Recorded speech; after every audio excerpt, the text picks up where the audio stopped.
dressed like an old woman with an old suitcase in her hands. Madame Rama was thrown out of her son's house on a cold night without a single penny. In everyone's eyes, he was just a burden. A poor old woman who lives alone. But nobody knows. In just a few weeks he will uncover a huge secret that could leave the family homeless. This secret has been hidden for 20 years. In your opinion, should a mother forgive or keep quiet and walk away? Write your opinion in the comments column. You can only hear this story on the True Story channel.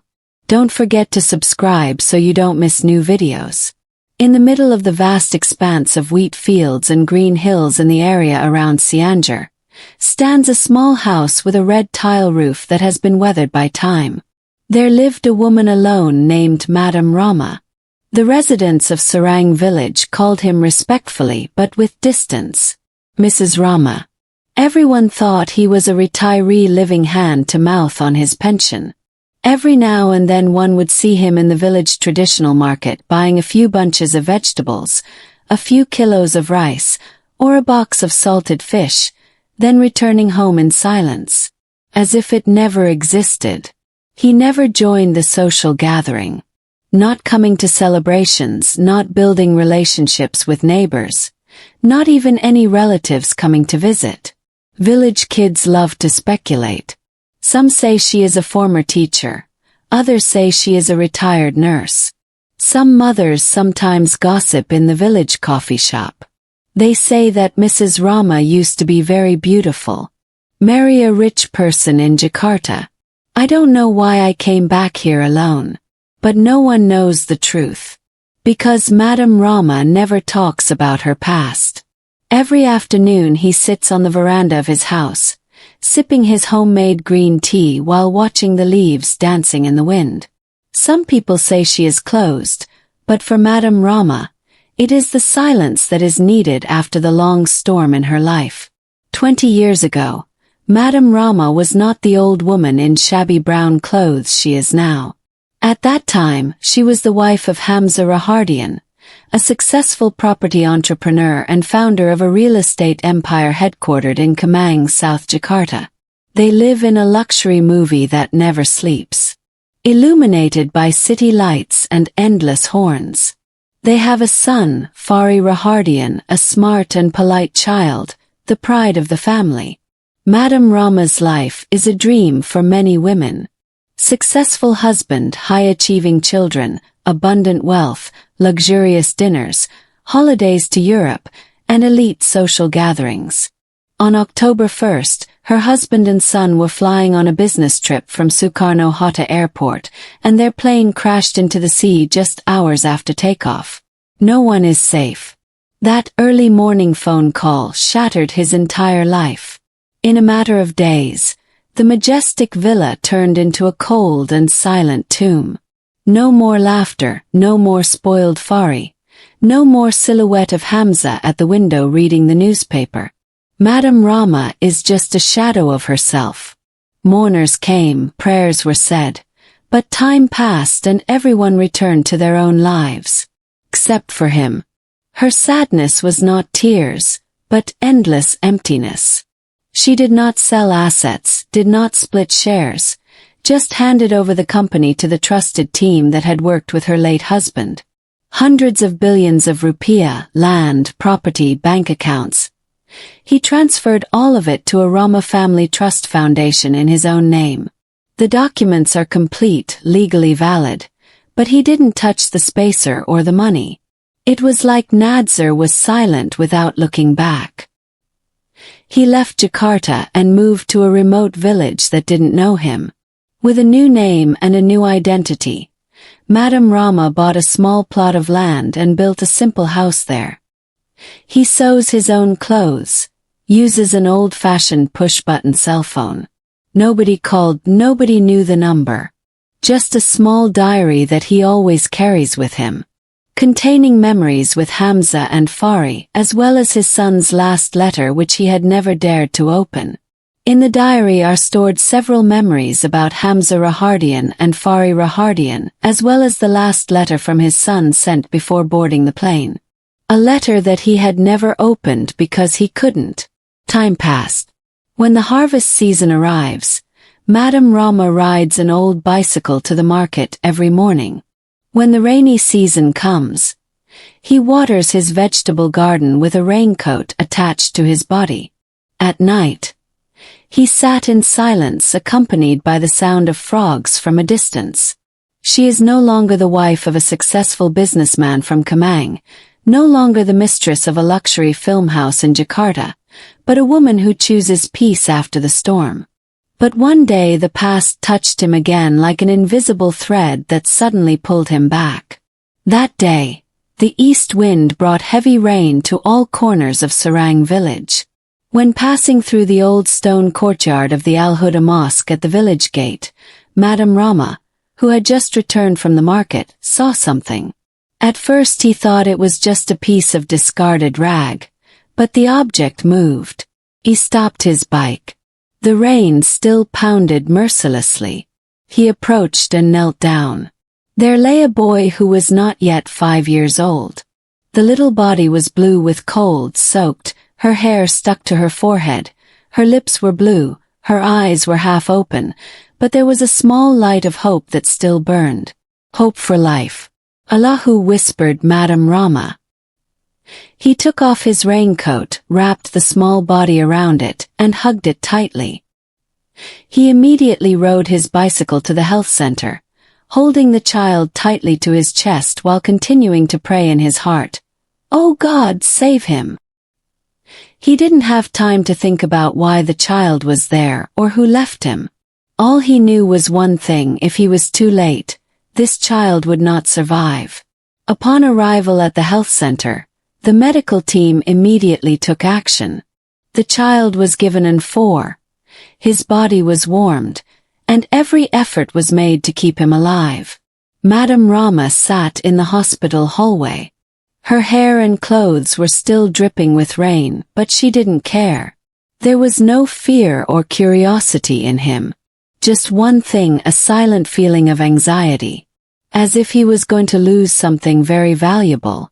Even though I just found it. Doctors diagnosed the child with mild respiratory distress and severe malnutrition. When taken to the treatment room, the child did not cry, did not speak. He just stared at Madame Rama, not taking his eyes off her for a second. Days passed, but no one from the family looked for him. There are no reports of missing children. No information regarding his identity was found.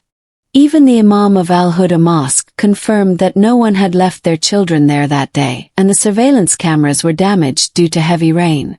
The child became a child without a name. A child that no one was looking for, no one had, except by fate that brought him together with Madame Rama. Madame Rama did something that no one had ever expected. He took care of all the official documents to adopt the child. He took full responsibility, attached proof of his financial situation, signed all the documents, and completed the process without showing off, without a sound. When officers at the Serang village police asked him why he did it, he just smiled. "I couldn't bear to leave it there," he said quietly. He gave the child a new name, Irfan Pratama, a name that symbolizes a clean start and an honorable life. Since that day, Madame Rama's small house was no longer as quiet as before. Every morning, the sound of small footsteps on the wooden floor echoed. Small stones in the afternoon breeze. And sometimes at night you hear soft laughter in tales told in a warm voice. Irfan Pratama was not a talkative child, but slowly the fear and awkwardness in his eyes faded, replaced by trust and love. Without needing to be taught, he instinctively hugged Madame Rama. He was the world to the child. Every time she eats, every night she sleeps, Madame Rama thinks about it. Every morning he takes Irfan to kindergarten, then to elementary school, then to junior high school on his beloved old bicycle. Every new school year, she resews her handmade school bag, mends her uniform that is starting to get too tight, and never forgets to pack her lunch. One small box contains steamed rice, balado eggs, and a few slices of cucumber. Irfan had never seen Madame Rama cry, let alone heard a loud voice from her. But every time he was sick, he knew his mother was sitting by his bed until morning. Even years later, Irfan would not know that in that old wooden cupboard were stored documents of Madame Rama's Bank Mandiri accounts with large balances that he had never touched. He could have sent Irfan to an expensive school, but he chose to raise him in a warm, simple home, full of unconditional love. From the outside, Madame Rama still looks like a poor old woman. But for Irfan she is everything. One day, the school teacher called Irfan Pratima to the stage as the most outstanding student in the district. As soon as he received the award, he ran down and hugged Madame Rama, who was standing at the edge of the yard. In her hand was a small bunch of jasmine flowers. He whispered with teary eyes, "Mom, if I succeed it's because of you. That mom is my mother, right?" At that time, Madame Rama fell silent and then hugged Irfan tightly. It had been a long time since he saw the child as a child who had no one. He is not his flesh and blood, but is definitely part of his soul. Irfan grew into a healthy, polite, and diligent teenager. He never asked about his biological family. Maybe he didn't want to know because Madame Rama was enough. There was nothing more important. That's how two souls who were once injured ended up. One lost a child, one lost a mother. They found each other and strengthened each other. It was as if time had never hurt them because silent and unwavering love slowly healed everything. Irfan grew up in an old wind-blown house. Under the shadow of the dark red roof tiles and the fragrance of jasmine flowers every night. The little boy who was once abandoned in the rain has now become a smart and loving young man. Irfan Pratima always calls her mother with gratitude and sincere love. Because for Irfan, Madame Rama is a miracle sent by God in the darkness. And for Madame Rama, Irfan was an unexpected gift that reopened all the doors she once thought were locked. No one in the village knew that the old woman selling fried beans at the morning market was once the wife of a well-known businessman, owner of a luxury film production in central Jakarta and heir to a fortune worth billions of rupiah. In their eyes, Madame Rama is just a hard-working old woman who will accept any job. They often saw him walking around carrying an old market basket on his shoulder, never imagining that behind his small, dilapidated house were hidden legal files and bank accounts with wealth he had never touched for years. Because for Madame Rama, what is valuable is not money, but peace and sincere love. When Irfan Pratima entered grade 12 in high school, Madame Rama started working harder than before. In the morning he sells fried beans at the village market. At night she sews and takes small household orders. Every rupiah he earned was kept in different envelopes. One for school pocket money, one for stationery supplies, the other for Eid money. No one in Sarang village knew that he actually had a Bank Mandiri account with a very large amount. All they saw was a hunched old woman working from dawn until late at night, even often skipping breakfast just to save money for Irfan. And finally the big day arrived. Irfan Pratima was accepted at Gajah Mada University Faculty of Medicine. With the acceptance letter in his hand, he ran home. Madame Rama quietly went out to the backyard, sat on the edge of the old stone well and cried. Not because of financial difficulties, but because of a sense of pride and happiness that cannot be expressed in words. He prepared a suitcase, some neatly folded clothes, jars of homemade pickles, a small jar of corn dodol, and a handmade suteraju that he made himself. When Irfan was placed in the dormitory on the campus grounds, he hugged his mother tightly. His back was still wet with sweat from that afternoon. The scent of sun and tears mixed with eternal love. The college term has begun. Even though distance separated them, Irfan always called every night. Sometimes he talks about college, sometimes about his friends. He also sent a photo of the achievement certificate. But because Madame Rama can't use a smartphone, she always asks for help from the kindergarten teacher at the end of the street. Please try to see what Irfa wrote today.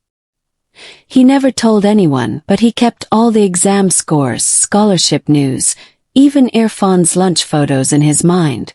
To be able to finance all his child's needs, he works harder, paying for boarding, buying books, stationery, transportation costs. On cold, rainy nights, she sewed by the flickering light of a candle and sometimes fell asleep in front of the sewing machine because she was too tired. But every time the phone rang and a message appeared, Irfan was calling. He immediately wiped his face, smiled and lifted it. Son, have you eaten? Are you cold? You have enough money. Madame Rama never touched her wealth. Not because of stubbornness, but because of conviction. He believes that a child should learn to live through his own efforts. Since childhood he instilled one principle. If someone gives you a grain of rice, accept it with gratitude. And if one day life gives you the opportunity, return the kindness twice as much.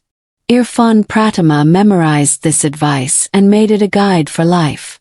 However, sometimes he couldn't control his thoughts. Why did her mother have to live such a hard life? Why not buy new clothes? Why refuse treatment even though the cough doesn't get better? Why don't you want to accept government social assistance? Social assistance. Maybe he was so poor in the past that he didn't want to be a burden on anyone anymore.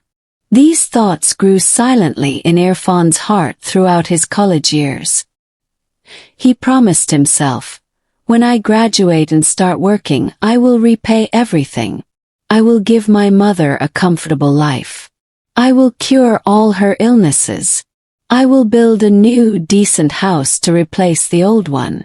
But life is not as easy as promises. Fate rarely follows plans. In the final year of college, a girl entered Irfan's life. A gentle, intelligent, beautiful, and full of initiative girl. She would become his wife in the future. But Madame Rama did not know and would never have imagined that from that moment on, the direction of her son's life would change. In a direction that even a mother's love could not prevent. One day, Irfan Pratima came home with an excited face. He hugged his mother and said, "Mom, I'm getting married." Madame Rama was silent for a few seconds, then with a faint smile on her face she replied, "So you're happy?" But in her heart, a wave of feelings that were difficult to explain began to rise. Half happy, half anxious. The name of the girl Irfan Pratima liked was Sari Dewey. A true city woman, elegant, intelligent, a graduate of the Faculty of Economics and working in a foreign company. Her steps were full of confidence, her speech perfectly arranged. Sari Dewey didn't resemble Madame Rama, nor was she like any other woman he had ever known in his life. Even from the moment they first met, Madame Rama had sensed an invisible distance. But it wasn't about age between them, but rather differences in outlook on life and values. The wedding was quickly arranged and held in a luxury hotel in downtown Jakarta. Madame Rama sat in the back row, wearing a simple dress she had sewn herself. In her hands were bundles of rice flowers, a faint smile on her face. But anyone who looked closely would have seen a silent sorrow in her eyes. Throughout the evening, Sari Dewey only greeted her briefly. "Hello." Then she quickly returned to the crowd of friends and family. Madame Rama didn't mind. She simply muttered to herself, "Times have changed. People are more realistic now, less emotional. The important thing is that my child is happy." But she didn't realize that at that very moment a change had quietly begun to creep into her heart. After getting married, Irfan Pratima and Sari Dewey moved completely to the city. Madame Rama remained in Sarang village, their old home. Everything seemed as usual. Except for one thing, she now spent her days waiting for the phone to ring. But it almost never rang. When it did, it was often a hurried voice or Malasari Dewey speaking. "Mom, can you help me a little this month? We just paid off the house installment and are in a bit of a pinch." Or "Mom, our dental treatment costs several million rupiah. We'll pay it back at the end of the month." Every time Madam Rama would sneak over to the old suitcase, take a few rupiah notes from the old wooden box under her bed. If necessary, she would withdraw from her bank Mandiri account, even though she never wanted to touch the money. But for her child she couldn't refuse. One time she plucked up the courage to ask Irfan, "Son, you both work, right? Why are we still having trouble every month?" Irfan lowered his head a little embarrassed. "Mom, we're just starting our life. Lots of unexpected expenses. But Mom, don't worry." For Madam Rama, what hurt was not the money, but the cold distance she felt in her own child's voice. Even at the commemoration of the death of her husband Hamza Rahardian and her youngest son Fari Rahardian, Irfan did not come.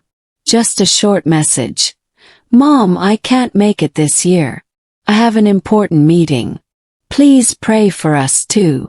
Madam Rama prepares rainy season food at home alone, lighting a candle in front of a plate of white rice. The shadows that trembled in the light seemed to bring back his loved ones. Come quietly and then leave again. One day he couldn't stand it anymore. He decided to visit Irfan and Sari Dewey at their home in the city. In his hands was a bamboo basket filled with homemade food, steamed rice, balado eggs, cucumbers and harvested rice. He waited a long time at the door. Finally the door was opened by Sari Dewey. He was silent for a moment. His eyes glanced at the contents of the basket. Then his eyebrows rose slightly. "Mom, you should have told me earlier, we have an important guest tomorrow. We are tidying up the house. Very busy now. Just put it there." "Let me take you to the terminal now," he said. His voice was polite but cold. Madam Rama hadn't even had a chance to drink a glass of water before he was asked to leave. On the way to the bus terminal, Sari Dewey continued to talk about property projects, the Bintang Timur Property Company market. But her tone remained flat, not warm. Then came the sentence that cut Madam Rama's heart. "Mom, you should just stay in the village. Take care of your health. This city is full of fraud.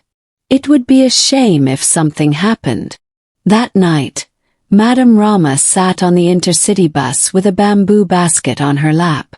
She hadn't had a chance to open it. She cried silently.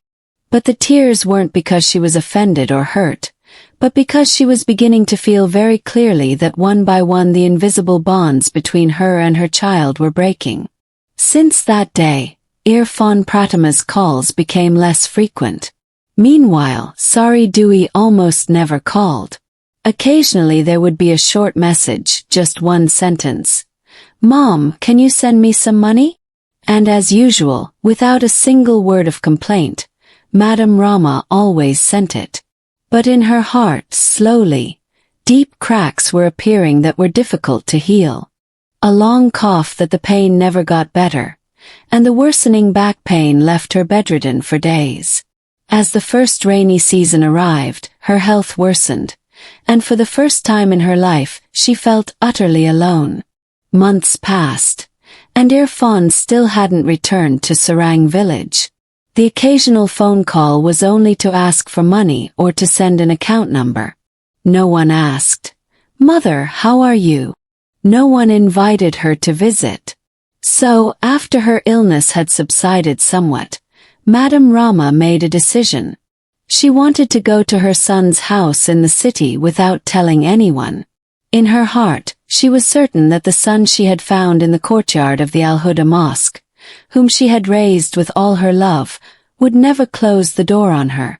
She packed an old suitcase filled with a few clothes, took no cash, and didn't touch her bank Mandiri account. It was a small test. If one day she had nothing, would her son still embrace her? That night, she took an intercity bus to Jakarta.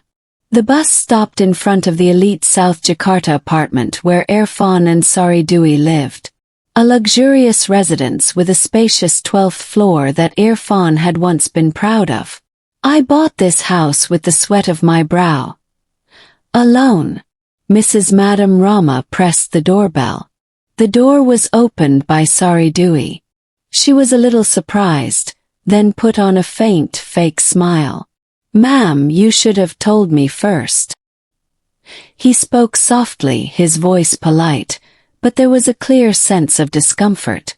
From inside Irfan came. When he saw his mother, he was silent for a few seconds, then tried to smile. "Ma'am, I wish I had told you before coming." Madam Rama gripped the handle of the suitcase tightly, still smiling warmly. "Son, I'm sick in the village, it's very cold. My cough hasn't gotten better. I think resting here for a few days might help." Sari Dwi remained silent, then immediately turned back into the living room. Irfan looked hesitant. His eyes red and then whispered softly as if he was afraid someone would hear him. "Mom, the house is quite busy right now. Sari needs to rest. She's pregnant. I just got home from work too. I've been very busy. It's better for you to rest in the village, okay?" Madam Rama's whitened fingers gripped the handle of her suitcase tighter. But she still answered kindly. "Son, if the house is busy, it's okay for you to sleep on the sofa. Mom, look for a corner, it won't be a bother." At that time, Sari Dwi crossed her arms and leaned against the doorframe. "Mom, if you love us, you should just rest in the village. The city air is full of dust and noise. I've been stressed lately anyway." His words sounded light but sharp. It was as if there was an invisible knife that sliced Madam Rama's heart. He sat down slowly on the edge of the chair. No glass of water, no plate of food in the rainy season. As the night went on, the luxurious house felt increasingly quiet and cold. No one asked, "Mom, have you eaten?" Nothing covered his body. Just cold walls and receding footsteps. Madam Rama stared blankly into the distance. Memories after memories emerge. When little Irfan coughed even a little, he would stay awake all night. When his son was learning to ride an old bicycle, every time he fell, he ran over, treated his knee, massaged his leg. She used to apply the cream for weeks, but now in her old age, even a single night's stay is considered inappropriate. Approaching midnight, Irfan came over holding a cell phone. His voice was low, full of guilt. "Mom, if you want, I'll order a taxi now. Deliver to the terminal. Tomorrow morning I work. Can't deliver." Madam Rama stood up slowly, nodding slightly. "Okay, son. No problem." That night, Madam Rama did not shed tears, nor did she complain. He just gripped his old suitcase tightly and walked towards the door. His steps were shaky but full of determination. Before entering the elevator, he looked back once more at the boy whom he had held all his life like a light for whose sake he was willing to sacrifice everything. In a soft voice he said, "Son, take good care of your wife, mother is fine." Then he disappeared into the cold city night in an old taxi. There was not a penny in his pocket, but the problem was not poverty. Madam Rama had left everything, even the last remaining sense of trust. He decided this was a test. If one day he has nothing left, will his children still consider him valuable? But that night he received his answer and it was very painful. He did not immediately return to Serang village. He asked the taxi driver to take him to a stall on Jalan Melatai, cheap accommodation on the outskirts of town, a place he had once stopped at when he accompanied Irfan Pratama to his university entrance exam. In a small, damp room, with an old, creaking ventilator in the ceiling, he sat alone in a corner. But for Madame Rama, that place was more than enough. A simple corner to put back together a broken heart. The next morning he bought the morning newspaper and some snacks from Pakburan's stall nearby. Then back to the inn. He opened his phone. Maybe there was a message from Irfan, but there wasn't one. Just a short message from an old acquaintance, a former worker at the elite South Jakarta apartment where Irfan and Sari Dwi lived. The message read, "Vi and back, yesterday I heard them chatting." He said that Miss was embarrassing, so he came to ask for help. They say he's old and poor, but he's still causing trouble. Hurts me to hear that.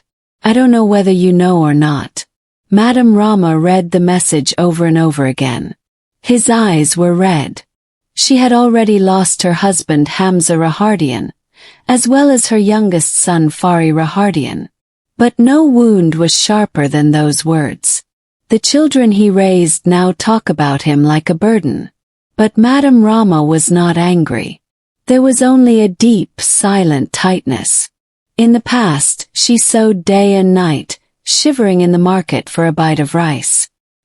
He devoted all his income to the future of a child. And now he only responded with 2 words, the burden of life. But the wounds didn't stop there. A week later, in a corner of the city, he met an old friend. Used to work as a domestic helper, now manages a small street cart. After chatting for a while, the friend asked hesitantly, "Bak Rama, have you heard? The house in that village."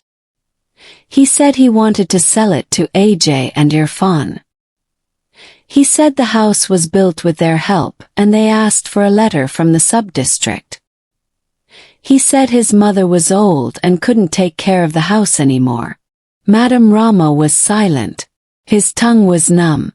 That house, every brick, every window was built with his own sweat.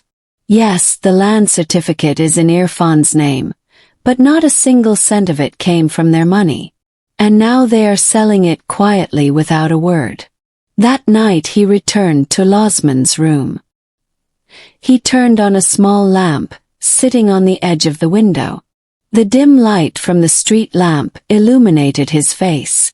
No anger, no lamentation, just one thing, a sharp determination. With a faint smile he muttered, "Enough." For 20 years, Madame Rama hid her true identity. But now he has decided that to those who call him a burden and a problem, he will show who he is. He took the old cell phone with a big handle, opened the old contact. There is one name, Mr. Kusnander, the former personal secretary of her late husband, Hamza Rahardian, a loyal and unchanging person. When the phone was picked up, a warm voice was heard on the other end. "Mrs. Rama, hearing your voice is truly a blessing." Madame Rama smiled, but her tone was firm. "I need a little help, Mr. Kusnander. I need a small apartment in the city." Quiet and unobtrusive, I was formulating a plan. There was a moment of silence, then a low, soft voice answered. "Is it? Are you finally going to reveal your true identity?" Madame Rama looked out the window with a tired but sharp gaze. In a low but firm voice he said, "I don't want to hurt anyone, but I also won't stand by while my conscience is thrown away like trash." A few days later, he moved into a small, tidy apartment unit in a quiet neighborhood on the outskirts of Jakarta. The place was quiet, orderly, and no one knew him. He created a safe space for himself. She also employs a servant, Mr. Joko, a former member of her late husband's security team who is now her driver and personal assistant. As instructed by Madame Rama, Mr. Joko began to trace the land status and documents of the old house in Sarang village and secretly contacted lawyer Farid Nugroho, a trusted lawyer who used to handle all the assets and investments of her late husband, Hamza Rahardian. One morning while sipping tea on the narrow balcony of her apartment, Madame Rama examined the pile of documents in front of her. His gaze hardened. All the wounds of the past have turned into resilience. not for revenge but to teach a lesson. Before taking a step, he examined all his possessions, property, gold, bank accounts, shares, huge wealth that he had left untouched for 20 years. Previously, he kept it for Irfan Pratima, but now he realizes that affection cannot be given forever if it is never appreciated. And whoever forgets devotion, life will teach him its true value. Within a week, Farid's lawyer confirmed that all assets except the village house were still in Madame Rama's name. He once handed over the village house in his son's name just for convenience. Now it's time to fix that mistake. I will take that house back, she said firmly.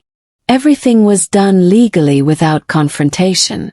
Lawyer Farid nodded in admiration. I will handle whatever your orders are, mother, cleanly. Within a month, all assets were transferred to the legal name of Mi Ratidien Rahayu, the secret identity she used to use for financial matters. Now officially Ratidien Rahayu was an independent businesswoman with a fortune of more than Rp billion. No one knew, not Irfan, not Sari Dewey, that the seemingly simple old woman was one of the richest people in the city. Madame Rama bought a standalone villa with a private fish pond and a large garden in an elite area on the outskirts of the city. Quiet and secure. Everything was paid in cash.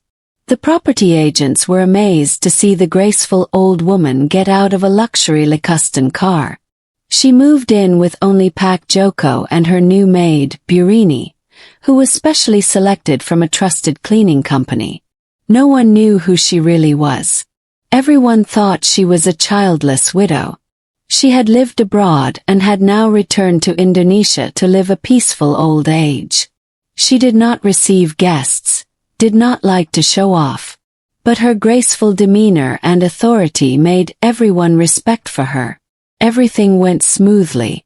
Until that day, one afternoon, she went to the Basic Emma's property office with Burini to buy several apartment units as an investment.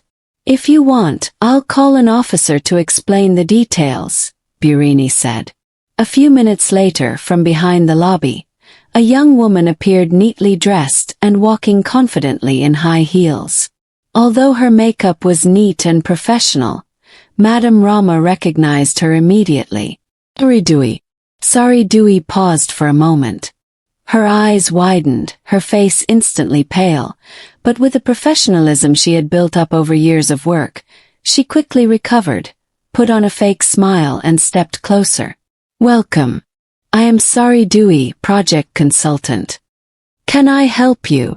Madame Rama was in no hurry. She slowly removed her sunglasses and placed them on the table, looking directly into Sari Dewey's eyes. Her voice held neither anger nor tenderness, only icy coolness. Do we know each other? Sari Dewey panicked slightly, looking away. I'm not sure, maybe. Madame Rama added calmly. I'm the woman you rejected in the middle of the night at your door with a suitcase. Sari Dewey lost her breath. Her face grew paler, clutching the documents in her hands tightly. Her fingers trembled. Emma. Madame Rama interrupted. This is a property company. Here it's values that speak, not empty words. There was no need to say anything. Because just by Madame Rama getting out of the luxury car and sitting at the exclusive customer table in her elegant knit coat, Sari Dewey's false pride was instantly shattered. Sari Dewey stepped back from the consultant's table, and a young staff member came to take her place to handle the next process. But this was only the beginning. From that day on, Sari Dewey couldn't sleep well. She began to quietly ask people around the project about who exactly was Trinai Deer. The answer she received was always the same. A major investor, a wealthy but very mysterious man, never interacting directly. All his dealings went through his lawyer. Everything she heard made her knees weak. If what she saw that day was true, then the old woman she had always underestimated was actually the owner of a great fortune. But this wasn't the end of it. Fate would bring them together again, this time in a truly unexpected place.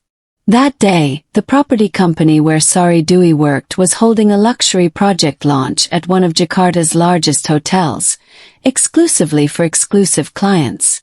The event was by invitation only, and security guards were stationed at the entrance. Sari Dwi was assigned as the main consultant for the launch. Her job was to attract major investors to the project. As she was enthusiastically presenting the project, the large door of the room opened slowly. An elderly woman entered, wearing a long, dark silk dress that exuded authority. Her hair was neatly tied back. Behind her was a male assistant and a personal driver, following her with calm steps. Her appearance was simple, but her steps and demeanor silenced the entire room. The security guards immediately bowed their heads respectfully. The reception staff hurriedly made way. Sari Dwi was standing in the middle of the room with a microphone in hand. She glanced at it and instantly felt like her blood was boiling. The woman who had entered was Madam Rama, now known as Trinai Deer. And at that moment, Sari Dwi realized that the woman before her was far more powerful than she had imagined. Instinctively, she lowered the microphone. Then, with a fake smile and a pretentious stride, she approached Trinai Deer. "Welcome, ma'am," she said. "So, you two are pleased to be present at our event today. Did you bring an invitation?" That sentence made several guests at a nearby table turn their heads. Sari Dwi's words seemed to say, "Not everyone can come in here." A veiled insult, an open test. But Trinai Deer didn't say a word. He just stared into Sari Dwi's eyes like he was looking at a stranger. The assistant beside him calmly held out a white envelope. On it is written Trinai Deer in gold print. Underneath is the wet signature of the company's main director. Just then, the senior project manager Mr. Aditya came with quick steps. Seeing Trinai Deer, he immediately bowed respectfully. "Welcome, Mrs. Trinai. It is a great honor to see you here. We have prepared everything in the VIP room. Please come with me." Then he turned to look at Sari Dwi with a serious face and a firm tone. "Miss Sari Dwi, who gave you the authority to speak to a client like this in the manner just now?" Sari Dwi was rooted to the spot. Never in his life had anyone reprimanded him so harshly. People started whispering one by one around the room. Some looked at Madam Rama with admiration. Others looked at Sari Dwi with pity. Some guests even recognized who the woman was as they whispered, "That woman, isn't she the new owner of Goksu Konaklari in the Siliwang Lake contractor project?" And at that moment, as if the curtain of a drama was slowly closing, Madam Rama took out an old-fashioned smartphone from her handbag, turned it slowly, and on the screen her bank account balance was clearly displayed. Rp. 17,435 million. The dim light of the room reflected off the screen, making everyone who glanced at it stunned to see this fantastic number. No show-off, no arrogance, just the silence of reality. Sari Dwi stepped back one step, her face pale, her lips trembling. The people around him who were still worshipping him yesterday were whispering in sympathy. Some shook their heads slowly, some looked on with pity. Sari Dwi experienced this defeat not only on the professional stage, but also as a mother and as a human being. He realized that this slap did not only come from his ex-mother-in-law, but from life itself. He lowered his head, unable to say anything, and with unsteady steps left the room. Madam Rama never looked back. He walked slowly towards the exclusive customer room. That day he reviewed the entire project, chose a penthouse unit with a view of the Siliwang River, and paid the down payment without bargaining at all. On the way home, in the back seat of his luxury car, he took out a small photo from the inside pocket of his coat. In the photo, 3 people are visible: her late husband Hamza Rahardian, and her youngest son Fari Rahardian. He held the photo in his palm. Her eyes were filled with tears, but she remained silent. Because Madame Rama now knows that some life lessons are not conveyed through words, but through reality. And Irfan Pratima, since the night when he rejected his mother at the door, never contacted her again. The first few weeks he thought, "Mom must just be heartbroken, it will get better soon." But when the 3rd week arrived and Madame Rama remained silent, Irfan began to feel restless. He returned to Sarang village, to their old house, but the door was locked. The neighbors said that they had not seen Madame Rama for weeks and did not know where she had gone. The electricity and water bills had been paid months ago, as if Madame Rama had deliberately disappeared for a long time. Meanwhile, from acquaintances in the property world, Irfan began to hear strange rumors. There was an old woman named Trinder who was very rich and invested tens of billions of rupiah in big projects. What was even more surprising, according to their story, was that the woman's appearance was very similar to her mother. Driven by burning curiosity, Irfan went home and rummaged through an old cupboard, finding old photographs. And Madame Rama's young face in the photos is very similar to the description of the VIP woman that Sari Dewey saw at the Bintang Timur property company. Irfan's hands started to shake. Could it be that his mother was not poor all along, but instead of pursuing the truth or seeking confrontation, Irfan chose the easy way? One night, he turned on his phone camera and started a live broadcast on Instagram. He looked confused. Her hair was messy, her eyes were puffy, her face was pale. With sobs he spoke to the camera. "Hello friends. Today I am really in a pinch. I am a biological child who was abandoned by his mother. I grew up in poverty. My mother never showed affection. There was only a blow. I always feel like a burden. Now I am married, have a family. But my mother suddenly disappeared without explanation. He didn't call, didn't ask how she was. I'm not working. My wife is pregnant. I really don't know what to do." These sentences made thousands of people behind the scenes cry. Irfan continued while crying. "Many people say, 'Your mother is rich now.' But they don't know. I grew up eating only cheap instant noodles and cold rice.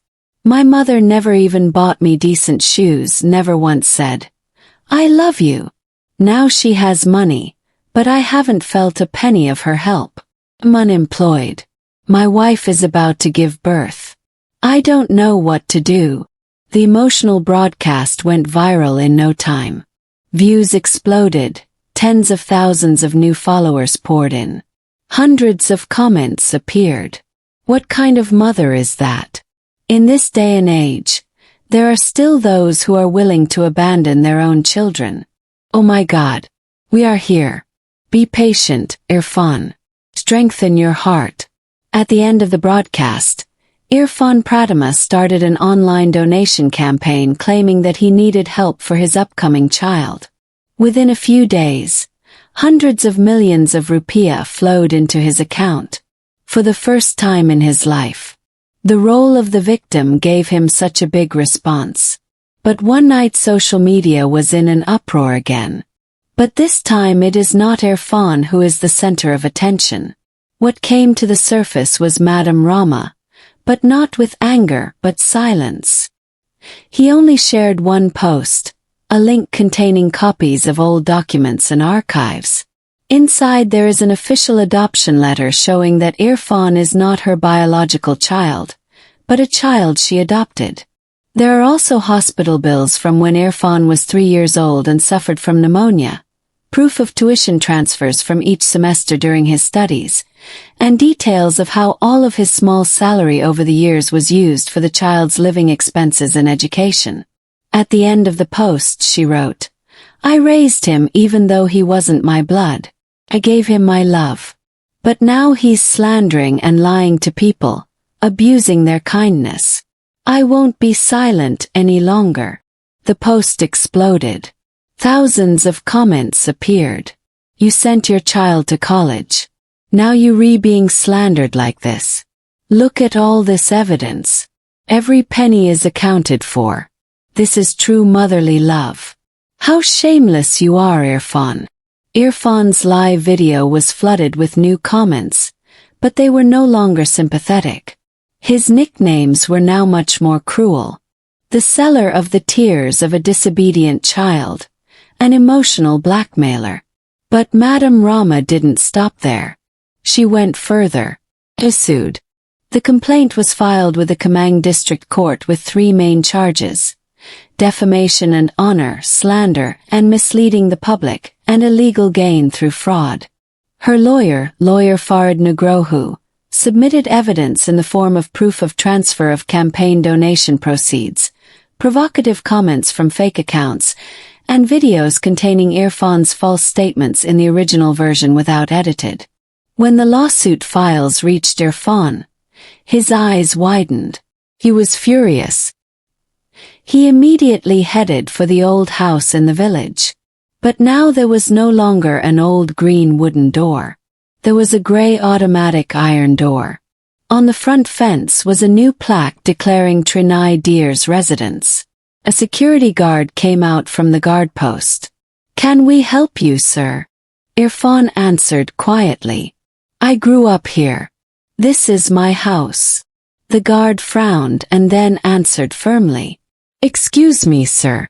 This property belongs to Trinai Deer. Your name is not listed as a resident." At that moment, Irfan's knees felt weak. Not only emotionally, but his mother had also legally severed all ties with him. A few days later the trial day arrived. Irfan entered the courtroom, exhausted, his jacket worn, dark circles under his eyes deep.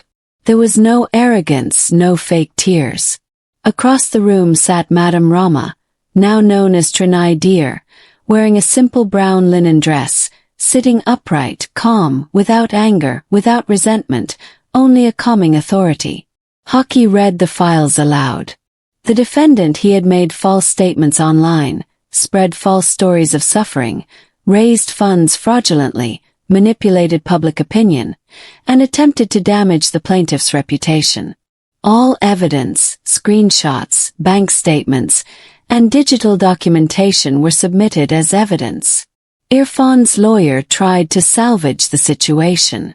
Our client was experiencing a profound emotional void, the loss of his beloved wife, psychological trauma, job loss, and severe economic pressure, leading him to do all of this in a momentary loss of control. But at that moment, Madame Rama slowly stood up. She calmly looked at her son. There was no anger, no sadness, only icy calm. Then she said in a low but sharp voice, "I didn't give birth to him, but I carried him with my heart.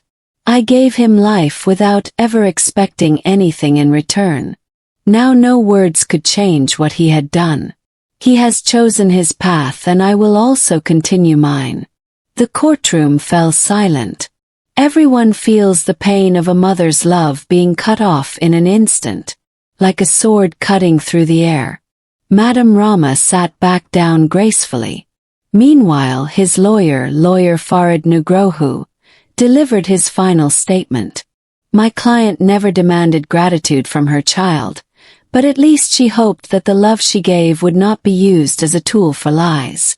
The child's accusations not only hurt a mother, but also hurt our faith in humanity." The judge's decision was announced. Fakhri Rahardian, the adopted son of Madame Rama, was declared defeated in this case.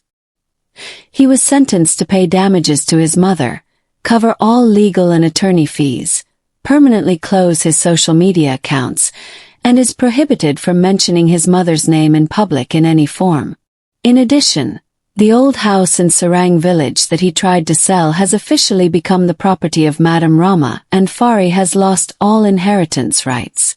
Due to the large amount of compensation, he was blacklisted by banks, His credit score was destroyed and his name was listed as a national bad debtor. Even his wife could no longer bear this burden. Sari Dwi filed for divorce shortly after the court ruling and left Jakarta with her unborn baby. She only left one short message to her husband. You never grow up. You choose to be pitted instead of being honest. Now bear the consequences. Fahri Rahardian, who was once pitted as a Malang child, has now become a symbol of betrayal and disloyalty. No company would accept him. Not a single friend contacted him. And what hurts most, he doesn't even have a home anymore. After the trial, Madam Rama did not make a public statement. He just sent a short broadcast.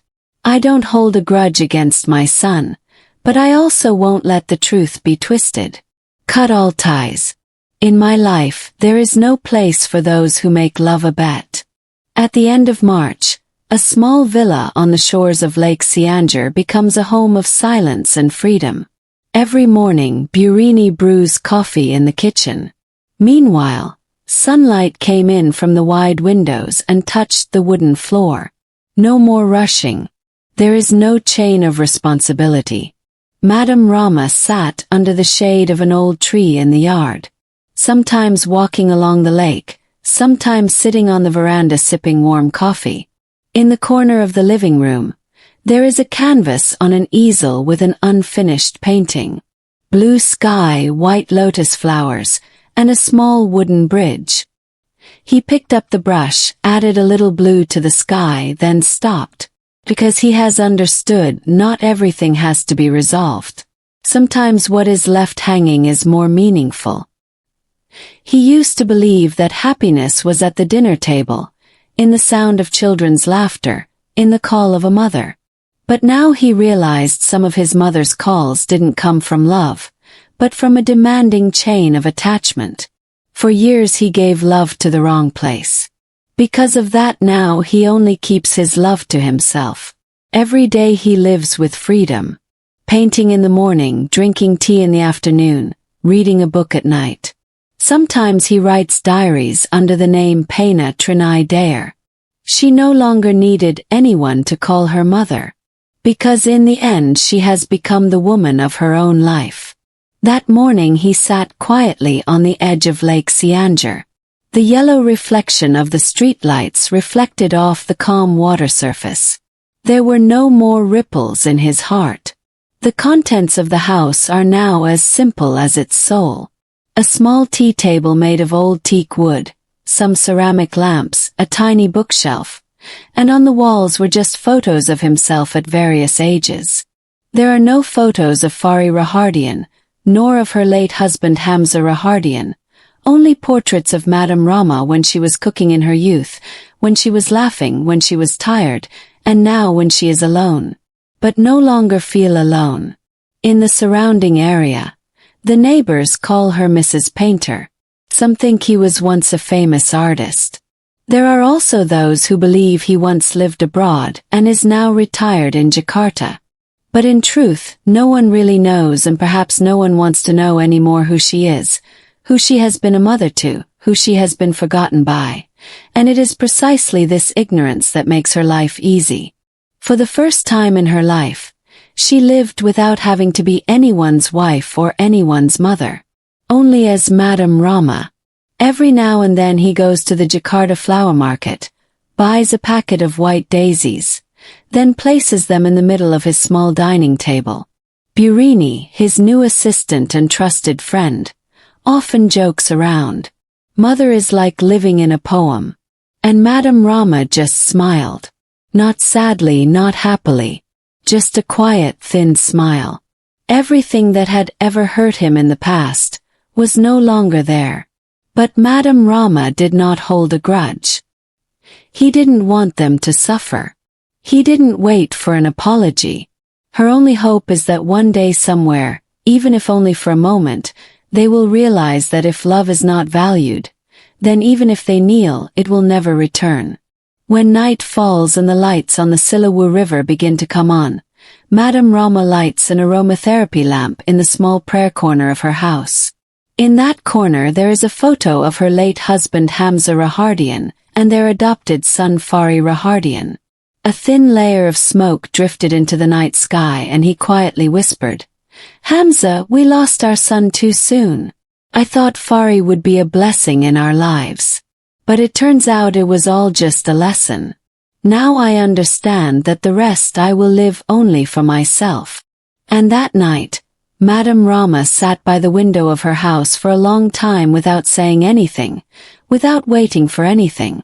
He simply dissolves in presence, in silence, in peace. Because he knows true peace doesn't come from anyone you pull with you. True peace comes when you let go of everything, even the people you love. And now I ask you, if you were in Madame Rama's position, would you forgive or would you still choose to walk alone? Leave your comments below. And if you want more true and heartfelt stories like this to reach more people, don't forget to subscribe to our channel. Because sometimes a story told at the right time can warm a frozen heart.